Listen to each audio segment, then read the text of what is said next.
Today, I'm going to attempt making the most complex and delicious dish possible using only lyrics from Kanye West songs. Why am I doing this, you ask? I'm just the espresso. Kanye's lyrics notoriously range from deeply introspective and profound, to clearly and obviously deranged, to incomprehensibly silly. But today's question is it possible to create a recipe with them?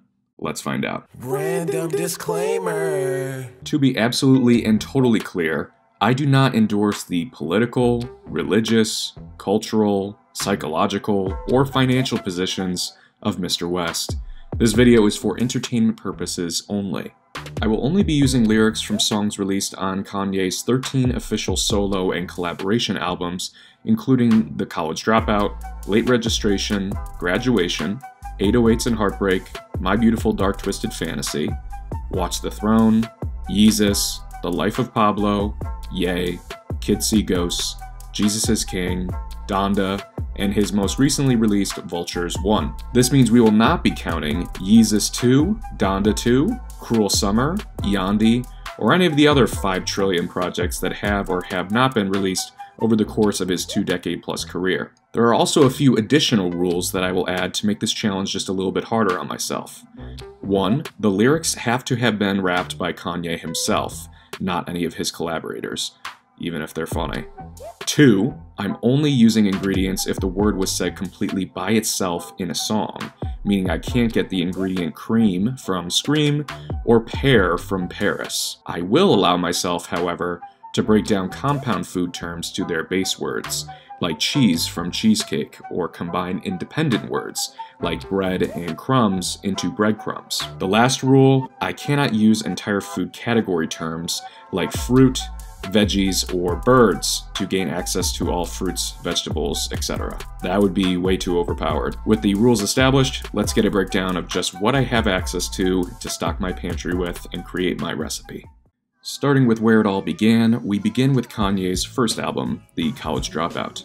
For this video, we are going to separate out actual ingredients like salt or eggs from fully cooked foods like cake or restaurants like Papa John's. The College Dropout starts us out strong immediately, granting us access to core recipe staples such as Hennessy, Cool Whip, and mayonnaise. You know, the big 3 of a healthy lifestyle. In addition to those 3, we have bread, cheese, buns, Coke, cinnamon, vanilla, and wine. Additional food-related mentions to cake, ribs, pancakes, monkey bread, Boost and Ensure nutrition shakes, chips, and toast round out our food terminology. This already provides us with 10 possible ingredients we can select from on the College Dropout, but they are admittedly far-ranging and do not seem cohesive enough to assemble a recipe with at this point. Kanye's second album, Late Registration, provides us with our first primary protein on our list, with chicken, which is critical to my efforts to construct a working recipe. We get an additional direct reference to Coca-Cola and Hennessy on addiction, the first mention of many mentions of Crystal Champagne or champagne generally, as well as lyrics on whiskey, chocolate, Patron tequila, and licorice, meaning this album has the highest amount of references to alcohol and sweets of all the Kanye albums. Rounding out our food terminology on Late Registration, we get soup, Klondike bars, KFC, Taco Bell, churros, and fries. The music was certainly fantastic, but food-wise, I'd argue that this is a rather unhealthy album. The last of the College trilogy concludes with Graduation, also known as the one people argue is the reason Kanye is allowed to say and do nearly anything with general impunity. Graduation starts strongly, providing us with salt from Good Life, which is huge news to me, as now we are not totally restricted in making a dessert.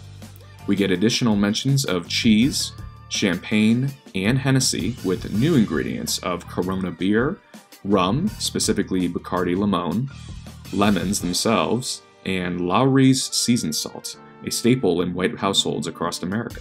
I cooked with alcohol in my last video, but at this point I'm still a little concerned because I haven't heard of many recipes that mix different types of alcohol in the same dish, except for the one I make in my stomach on a typical Saturday evening.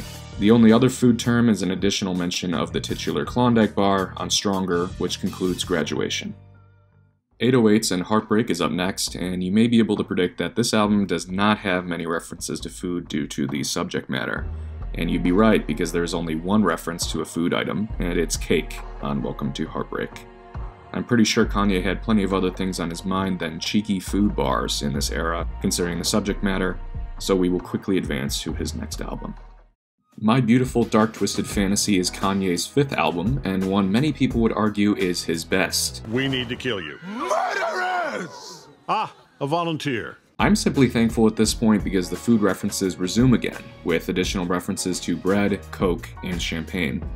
If worse comes to worse with assembling the recipe, we have the completed food items of fish sticks, toast, and Cheerios to fall back on, but I'm feeling confident that we can still make a recipe with the more base ingredients we have already. Moving on to Watch the Throne Deluxe with collaborator Jay-Z, it seems Mr. Yeezy and him were hungry in the studio, as we have an entire song dedicated to their love of deli meat with the track Ham. Ham provides us another key protein for our dish, but the record also gives additional mentions of Coke, champagne, Hennessy, and the word crumb, which will allow us to form breadcrumbs from bread and crumb.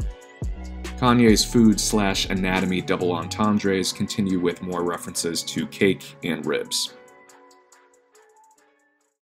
It's time to don our Maison Margiela mask and explore the actual best Kanye album, 2013's Yeezus. In true superior fashion, this album gives us access to multiple new ingredients, like cranberries, blackberries, vodka, and sweet and sour sauce. We certainly won't be eating what Kanye was when he deployed said sauce, but I can't fault him for having an adventurous palate. Additional ingredients/food references include chocolate, white wine, and croissants. It's unclear who that croissant lyric was written and performed by, as God himself was a featured performer on that track, but I'll still count it for Kanye. The life of Pablo marks an artistic and culinary renaissance for Mr. West, as he finally really gets back to those silly food bars he was delivering non-stop on the first couple albums. Our lyrical cornucopia of ingredient references include apples, Grey Poupon mustard, eggs, lamb, corn, wine, and Swizz from Swiss Beats for making Swiss cheese. Additional food references are also equally as bountiful, with sandwich, smoothie, waffles/Waffle House, fruit, veggies, and Popeyes all getting the spotlight. It was the sandwich bar on Wolves that originally inspired me to make this video, as I repeat it constantly both in my head and out loud at any occasion possible, so I'd like to thank the life of Pablo for delivering that trademark Kanye lyrical experience. The self-titled Ye is the 9th album on our list, and despite its size, it has a few solid food references to account for. We get salt again, buckwheat, which is certainly an odd one, Coke, rum, nuts, wine, and chips across the 7 tracks on this album. Not too much to say here, but express a little awe retrospectively at the sheer amount of content Kanye was putting out at this time. He had his own album, Ye, a collaborative album with Kid Cudi, Kids See Ghosts, Pusha T's Daytona, Nas's Nasir, and Tiana Taylor's KTSE, all having his executive production, and 2 partially completed unreleased projects in Yandhi and Love Everyone. This is also that time when he dressed up like a Roblox character and did that song with Lil Pump. As mentioned previously, 2018 also gave us the collaborative album Kids See Ghosts with Kid Cudi and Kanye West.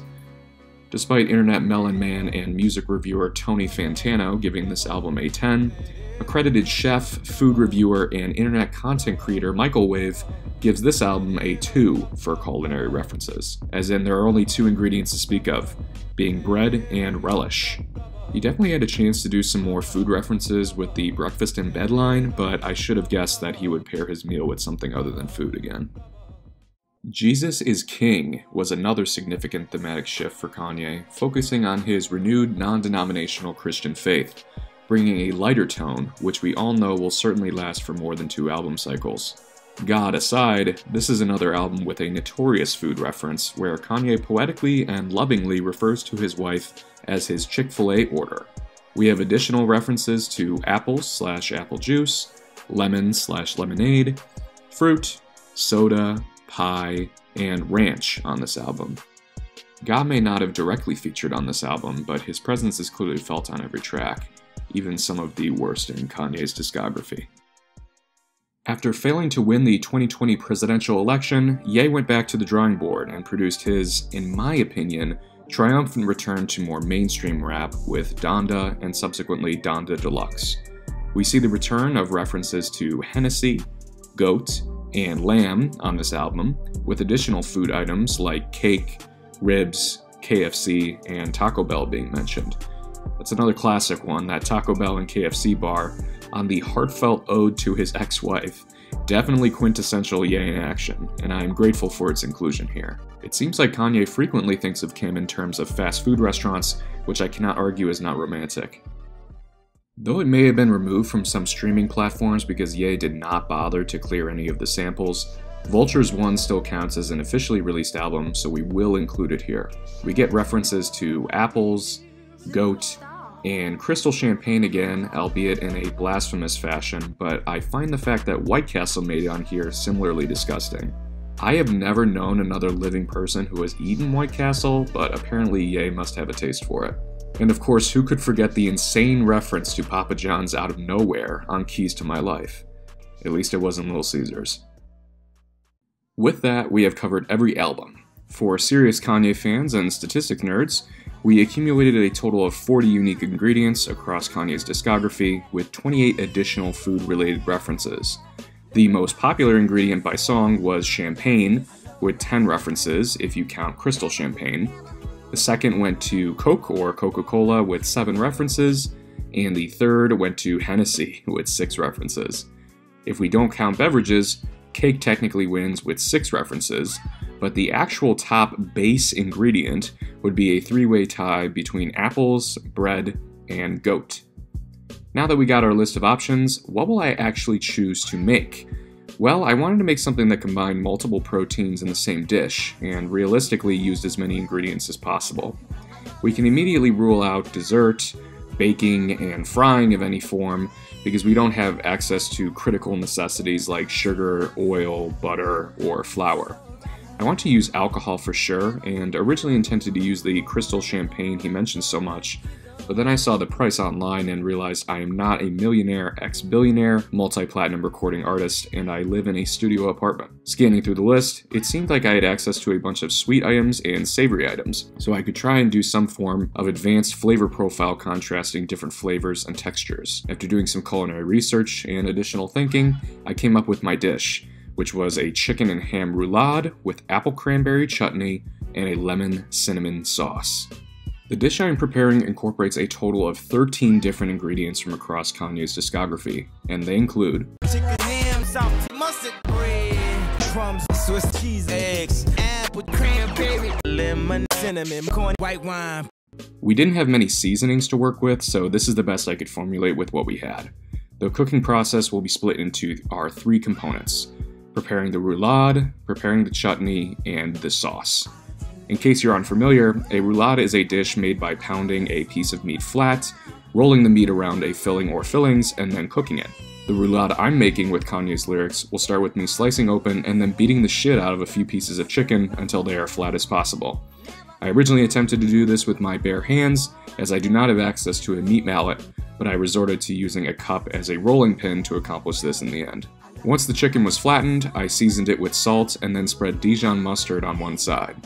While this may appear initially strange, we will need strong flavors to combat the sweet and acidic accompaniments we are layering on top of the roulade, thus our mustard usage. We then go ham and layer our deli meat and Swiss Beats cheese on top of the meat, and it's at this point I had to attempt to roll our roulade, but found it extremely difficult as my meat may still be a little too thick, but at this point it's too late, so I have to work with what I have. After rolling the worst roulade of 2024, I skewer the meat cylinder with toothpicks to hold it in place, dip it into our egg wash, and then finish by coating it with breadcrumbs to hopefully achieve a delicious crust once finished. We will be baking our roulade at 375 degrees for 30 hours, because we can't afford to slice into raw chicken later on, as that would ruin everything.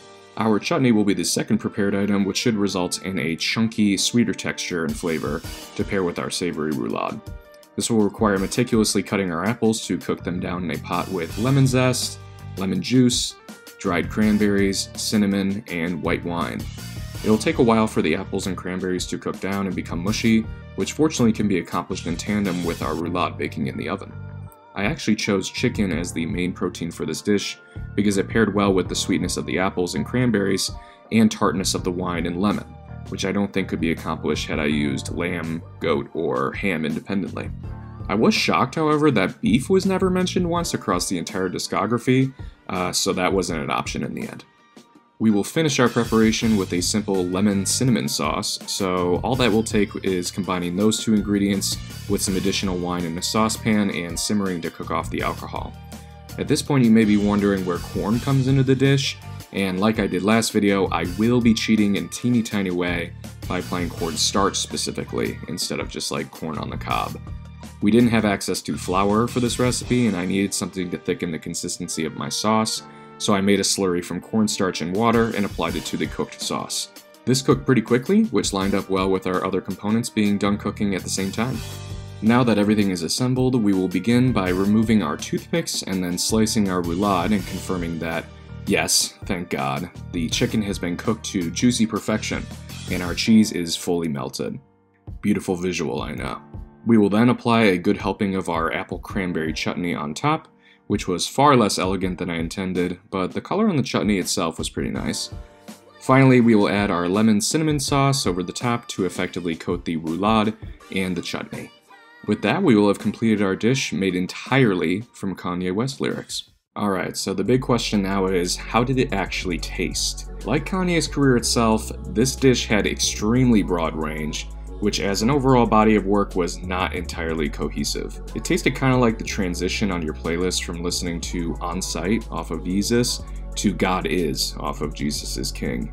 Both great songs in my opinion, but there is a little more whiplash on your palate than I was aiming for with this savory and sweet combination. The chicken ham roulade itself tastes delicious, as I think the chicken did get to that perfect level of cook, and the mustard, which is normally too strong by itself, is the perfect complementary note to the Swiss cheese and ham. I did want to get a little more crisp on top, but I think that would have required broiling a little longer or employing another cooking method at the end. The chutney itself too was delicious and very reminiscent of stewed apples you would get from a barbecue place as a side. The roulade and chutney play cordially with each other, but it's more like a handshake than a full loving embrace. The lemon cinnamon sauce is nicely spiced, but applies a similar flavor of the chutney to the roulade, but not to the point of being overpowering. Overall, Kanye's lyrical body of work in one dish tastes pretty good, but is likely best enjoyed separating out its parts, so I'd give this dish a 6 out of 10. By the way, if you enjoyed this video, let me know in the comments who I should try this lyric cooking challenge for next. Also consider checking out my other video where I cooked a Michelin star dish from scratch at home. Thank you for watching.